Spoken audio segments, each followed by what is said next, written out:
Olá pessoal, nós somos alunos do curso de graduação em Agronomia e hoje iremos ministrar uma apresentação cujo tema é evaporação e evapotranspiração.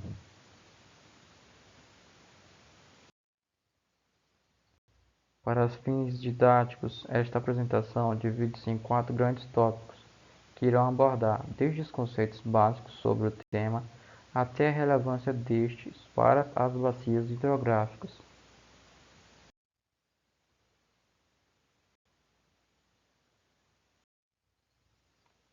Conceitualmente, de uma forma breve, a evaporação é o processo físico pelo qual uma substância transita do estado líquido para o estado gasoso. Esta transição de fase ocorre sobretudo à superfície do globo, através dos oceanos, dos mares interiores, dos lagos, dos rios e dos solos. A transpiração também é um processo físico pelo qual a água líquida que os seres vivos contêm é transformada em vapor de água no ar em seu redor. É um processo natural que contribui significativamente para o fluxo de água na atmosfera terrestre. Tendo esses conceitos em mente, pode-se estimar que a evapotranspiração seria um conjunto desses dois fenômenos. E é basicamente isso. A evapotranspiração é definida como um conjunto destes fenômenos, como mostra a figura ao lado, que mostra a transpiração das árvores e a evaporação proveniente do solo. Bem, a evapotranspiração pode ser dividida em evapotranspiração potencial ou máxima, que é a evapotranspiração que ocorre sempre que a taxa de perda de água não é influenciada pelo teor de água disponível à superfície do solo e das plantas, isto é, sempre que a disponibilidade em água não constitui um fator limitante, em poucas palavras, é a evapotranspiração que pode ocorrer somente em condições ideais. Já a evapotranspiração real ou atual é a evapotranspiração que ocorre em condições reais, isto é, de acordo com as características reais do solo e das plantas, sendo que esta é sempre menor que a potencial. E também temos a evapotranspiração de referência, que é caracterizada pela aplicação da evapotranspiração como um importante parâmetro agrometeorológico, principalmente para o planejamento e manejo de irrigação, e que é estimada através de testes, e é uma importante ferramenta para o uso correto da água. Conhecer essas divisões é de grande relevância, principalmente para os profissionais das ciências agrárias. É válido salientar que esses fenômenos dependem de uma série de fatores que serão abordados por nosso próximo colaborador. Olá pessoal, eu me chamo Denilton Galvão e a partir de agora iremos comentar a respeito de algumas variáveis responsáveis por condicionar o movimento da água no solo. Primeiramente, iremos conceituar algumas grandezas características da evaporação ou mesmo da transpiração. São elas a perda por evaporação e a intensidade de evaporação. A perda por evaporação ou por transpiração é a quantidade de água evaporada por unidade de área horizontal durante determinado período de tempo. Já a intensidade de evaporação é a velocidade com que se processam as perdas por evaporação. Pode ser expressa em milímetros por hora ou em milímetros por dia. Ou seja, perda por evaporação expressa a quantidade e intensidade expressa a velocidade. É claro que também devemos levar em consideração o tempo em que esses processos ocorrem. A partir do entendimento dessas grandezas que afetam tanto evaporação quanto transpiração, partimos agora para alguns fatores que afetam a evapotranspiração em si, que é a soma dos dois processos. Começando pela disponibilidade de água. Esta é condicionada sobretudo pelo estado hídrico do solo, naturalmente seu conteúdo de água, que é afetada, por exemplo, por chuvas, cobertura do solo ou mesmo processo de irrigação. Dentre os fatores ligados às plantas, salienta-se a resistência interna da planta ao fluxo de água, que diz respeito às condições ligadas ao potencial hídrico no corpo do vegetal, como, por exemplo, a adesão da molécula de água às paredes do xilema. Também haverá influência da temperatura interna e do estado fotossintético. Basicamente, a planta precisa liberar água para assimilar carbono. Estima-se que cerca de 400 moléculas de água são perdidas para cada molécula de carbono assimilada. Com relação aos fatores meteorológicos, estes são basicamente o grau de umidade relativa do ar, assim quanto maior for a quantidade de vapor de água, maior será o grau de umidade e menor a intensidade de evaporação. Também temos a temperatura, que aumenta o conteúdo de água devido ao aumento da pressão de vapor. Desse modo, mais vapor de água poderá ser liberado na atmosfera. Temos o vento, que desloca as massas de ar e possibilita maior evaporação conforme aumenta a intensidade, ou vice-versa. Ou seja, se o vento for mais brando, a tendência é que tenhamos uma taxa de evapotranspiração menor. O contrário também é verdadeiro. De modo semelhante aos anteriores, há também outros fatores atuantes, como a pressão barométrica e a radiação solar. Assim, qual a relevância do estudo da evapotranspiração? Bem, entender a evapotranspiração é fundamental para o domínio do conhecimento relativo ao balanço hídrico, isto é, a dinâmica da água na atmosfera terrestre, que por sua vez irá causar impacto direto no estudo das bacias hidrográficas fortemente impactadas pelo ciclo da água. Sabemos que para a manutenção dos cursos de água é imprescindível que o ciclo hidrológico esteja ajustado para que as chuvas ocorram nas épocas e locais adequados e assim possam abastecer as bacias, as quais também irão necessitar de um manejo correto para a sua manutenção. Olá pessoal, eu me chamo Magno Chagas e eu vou dar continuidade ao nosso trabalho. E agora que nós já vimos o conceito de evapotranspiração e transpiração, nós vamos conhecer um conceito novo, que é o conceito de bacia hidrográfica. Uma bacia hidrográfica é uma área ou região de drenagem de um rio principal e seus afluentes. Ou seja, é a porção do espaço em que as águas das chuvas, das montanhas subterrâneas ou de outros rios escoam em direção a um determinado curso d'água, abastecendo-o. Nesse caso, o rio principal é abastecido pelos seus afluentes. Em razão da força da gravidade, as águas correm sempre do ponto mais alto da superfície em direção aos pontos com menores altitudes. Assim, nós podemos afirmar que as localidades mais elevadas são os divisores de águas e os pontos menos elevados costumam abrigar o leito dos rios.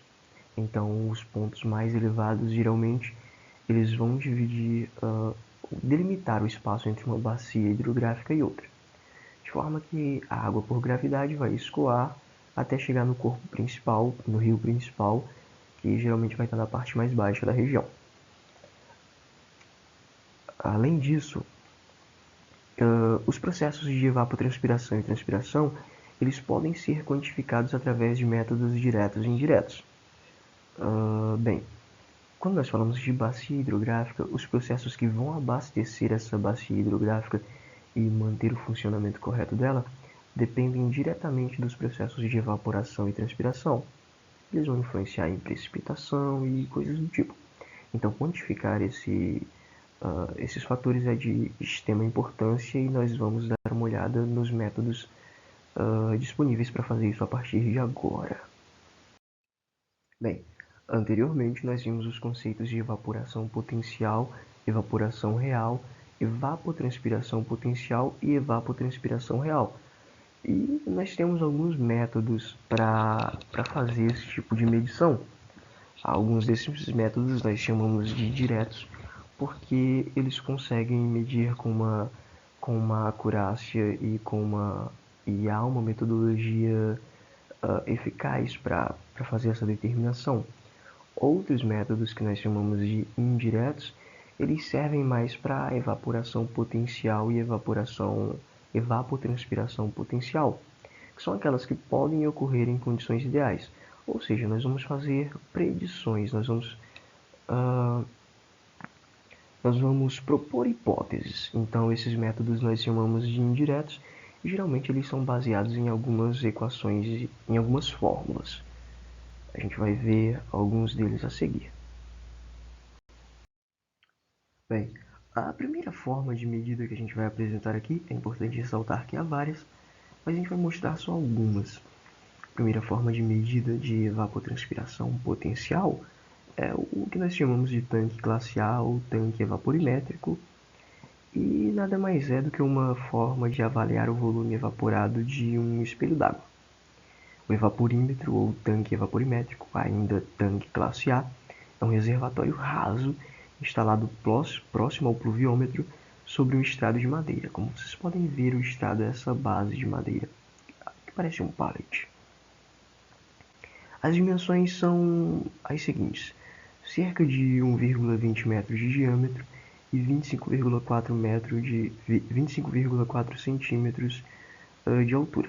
É feito em chapas galvanizadas, como vocês podem ver, é metálico.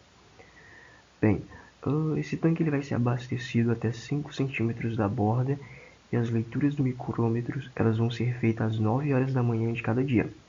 Se não houver precipitação, a evaporação diária vai ser dada pela diferença das medidas do micrômetro e, no caso de chuva, a medida do pluviômetro deve ser adicionada.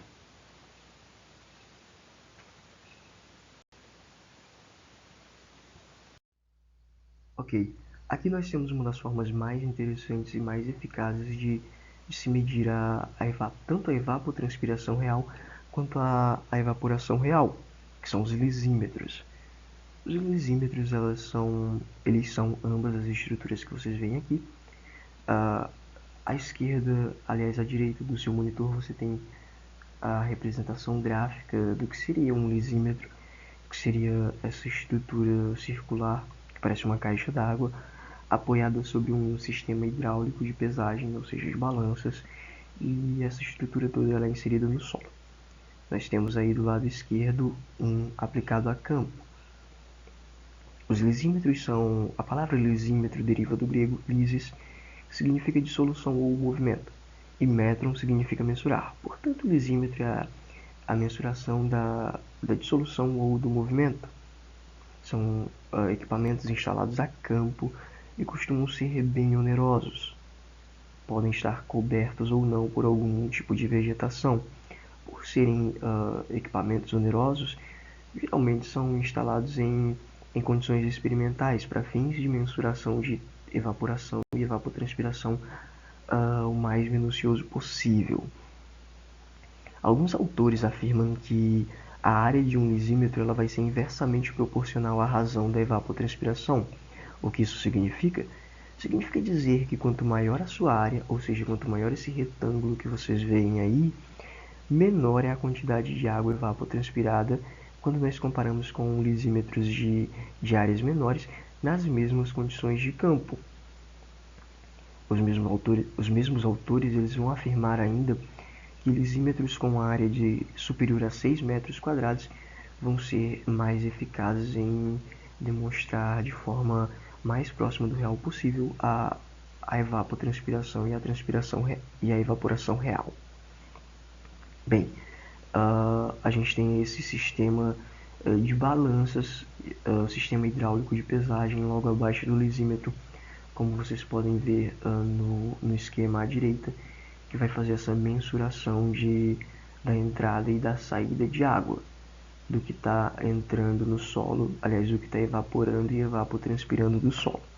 Isso vai ser bem acurado, vão ser valores apresentados com uma fidelidade bem exata. Bem, eu disse anteriormente que nós temos os métodos indiretos também, que são utilizados para nós prevermos, por exemplo, a evaporação e a evapotranspiração potenciais, aquelas que vão ocorrer em condições ideais. E nós temos algumas equações, como por exemplo o método de Penman, que vai ser utilizado para prever a evaporação potencial. O método de Penman ele foi o primeiro método indireto que combinou os efeitos do balanço de energia com o poder evaporante do ar e é denominado por essa razão de método combinado. Ele é baseado em princípios físicos corretos. Apesar de não ser operacionalmente perfeito e correto, ele é considerado por muitos como um modelo padrão, ou seja, é a melhor opção para estimar a evapotranspiração potencial e a transpiração potencial. Ele não é 100% correto, mas é baseado em princípios físicos corretos. O método de Penman ele apresenta uma precisão boa, mas ele exige da gente, exige do pesquisador ou do determinador da evapotranspiração a determinação de um grande número de dados meteorológicos ou de variáveis. E o cálculo desse grande número de variáveis ele é bastante trabalhoso. Como, por exemplo, vocês podem ver aqui na equação que está sendo demonstrada, que a gente tem uma sequência de variáveis, como, por exemplo, taxa de evaporação da água, calor latente de vaporização, taxa de variação da pressão de saturação do vapor, radiação líquida da superfície, fluxo de energia para o solo e etc. A maior limitação do emprego do método Penman, ela reside na dificuldade em se obter todos os dados meteorológicos necessários, que tem levado vários pesquisadores a seguirem modificações que almejam aperfeiçoar ou simplificar o método de Penman. Entre eles, a gente destaca o Monteith, que é justamente esse que está demonstrado aqui na fórmula. Mas ainda assim, vocês podem ver que a gente tem uma grande quantidade de variáveis, e essa grande quantidade de variáveis meio que dificulta a gente prever com exatidão. Mas se você conseguir obter essas variáveis, você consegue prever com exatidão. O problema é obter as variáveis, certo? Então, é basicamente isso. Para prever algo com exatidão, você vai precisar de uma série de dados também com exatidão.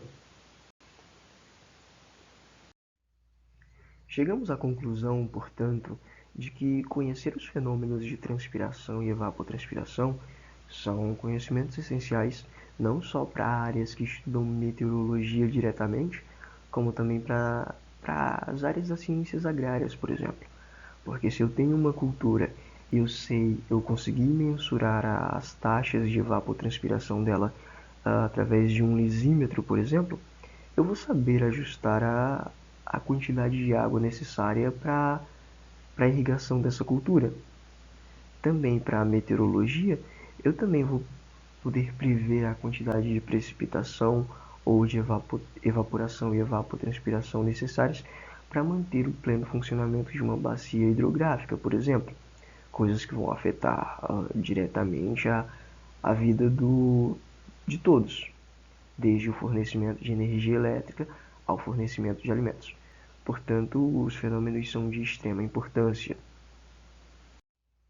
Para finalizar, nós agradecemos a atenção de todos e ressaltamos que as fórmulas que nós demonstramos aqui neste trabalho, pelo menos no final desse trabalho, para a mensuração de transpiração e evapotranspiração, apesar de nós não termos entrado muito a fundo no assunto, as fórmulas estão disponíveis através deste QR Code. Basta escanear e vocês vão encontrar dados mais esmiuçados acerca disso para quem tiver um interesse maior no assunto. Mais uma vez, nós agradecemos a atenção de todos e esta foi a nossa apresentação.